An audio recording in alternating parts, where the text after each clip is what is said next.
All right, we are nearing the end. We've worked our way from laying on our bellies all the way up to a standing position. Obviously, as we're going, the demand and the challenge get greater and greater. So again, respect where you are in your healing process. If things start to get too hard, too painful, do not push through it. Pain is your check engine light. You wouldn't want to move past that. You'd want to give your body the respect that it needs to heal. So work with what you're comfortable at. But if you've gotten to this point, the goal of this is to start restoring your normal walking mechanics. So we're going to start with some side-to-side weight shifts. So rocking just the hips back and forth.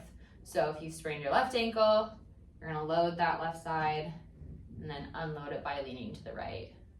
You're just going to sway kind of back and forth, not necessarily where the chest is super far forward or super far back. You're just even, easy side to side. So these are your side to side or your medial lateral weight shifts. Spend about 30 seconds here kind of going back and forth. After you've worked side to side, we want to start working more in that gate stance. So you're going to go ahead and we're going to use an asymmetrical stance. One foot in front of the other, feet are going to be slightly shoulder width apart, just like you would normally walking. And if I've heard the left one, I'm going to lean forward, put weight through the right, kickstand, or weight through the left, kickstand with the right, come back, lift the left foot up, mimic the heel strike. So load the left, kickstand with the right, unload, heel strike. And I'm going to rock back and forth with that. If you need to use a wall to do this, totally fine. If you want to use a chair, it's up to you. Just kind of working through that range, nice and slow and easy. Then you're going to go ahead and reverse. So now you're going to load the right.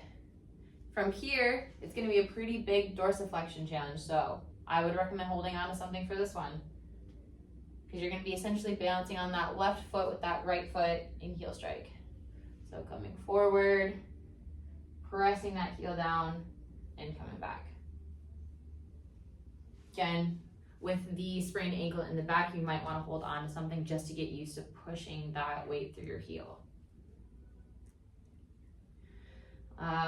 Step 3 out of 4 of this weight shift series, we're actually going to do a roll step. So again, having a wall, having a chair is sometimes helpful, but essentially you're going to leave one foot in the middle and the other foot's going to do all the work.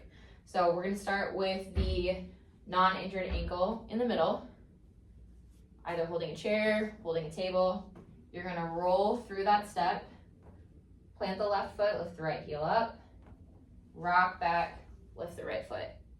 So you're essentially swinging back and forth between a single limb stance, really exaggerating those different parts of your gait. Once the good ankle kind of figures out what to do, then you can go ahead and switch, so maybe 10 to 15. You're going to start lifting the toes up, single limb stance, swing all the way through. Again, that foot doesn't really move, it just kind of rocks and rolls back and forth. 10 to 15, and then go ahead and switch and do the same thing again on the other side. You can do these for 1 round, for 2 rounds, for 3. It is whatever you're comfortable with. But after that, we literally just have walking. So I would find space, 10, 15, 20 feet, and you're just gonna slowly walk. If you need to do it against a wall, so you can kind of hold that. But same thing as those roll steps, you're gonna exaggerate it. Once you get to the end, you're gonna move backwards. This is where having that wall is, again, helpful. Keeps that extra little bit of support. Your feet don't have to work as hard. Walk back nice and slow, really work on lifting the toes, planting the heel. And I would just do that 5 or 6 times, but only after you've done the previous 3 steps where you can really warm up that gait so you're not hobbling. If you have to limp through this, cut it, don't do it. This needs to be something where you can do it as normal as possible, and any kind of limp or pain signal is going to change how you walk for whatever time being that you're having an issue for. So trying to get it back to normal as quickly as possible without doing any kind of hiccups or bad habit forming actions. So that's the last step.